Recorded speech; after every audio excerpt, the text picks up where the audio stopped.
High বন্ধুরা, সবাই কেমন আছো? আশা করি খুব ভালো আছো। আমি আগের তুলনায় অনেকটা ভালো আছি। তো যেটুকু আপডেট তোমাদেরকে দিতে আসলাম সেটা হচ্ছে তোমরা অনেকেই পজিটিভ নেগেটিভ কমেন্ট করছো আমার এই ভিডিওটাতে। আমি ভিডিওতে কিন্তু খুব সামান্য কিছু কথা বলেছি, তাহলে এইটুকু ভিডিওতে যদি তোমরা এত কমেন্ট করো তাহলে পুরো কথা বললে কি করবে গো?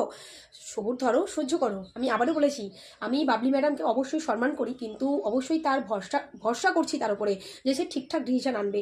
তো যখন যেটা মনে হয় মানুষ তো সেটাই বলে, তার কমেন্ট বক্সে গিয়েও তোমরা দেখতে পারবে যার যেটা মনে হচ্ছে সে সেরকম কমেন্ট করেছে। তো আমিও ঠিক সেভাবেই কমেন্ট করেছি যে একতরফা বিচারটা না করলে ভালো হয়। তো সে নিশ্চয়ই বিচার এখনো কমপ্লিট দেয়নি, অবশ্যই তার বিচার এখনো বাকি রয়েছে, সে বিচার দেবে। আর রইলেও কথা হচ্ছে, তোমাদের অনেক কমেন্ট আছে, তা এত কমেন্টের রিপ্লাই তো এইভাবে দেওয়া সম্ভব নয়। আমি তোমাদের প্রত্যেকের কমেন্ট ধরে ধরে, আমি কথা দিচ্ছি, আমি যখন আজকে লাইভে বসবো প্রতি একটা মানুষের কমেন্টের রিপ্লাই আমি ধরে ধরে দেবো।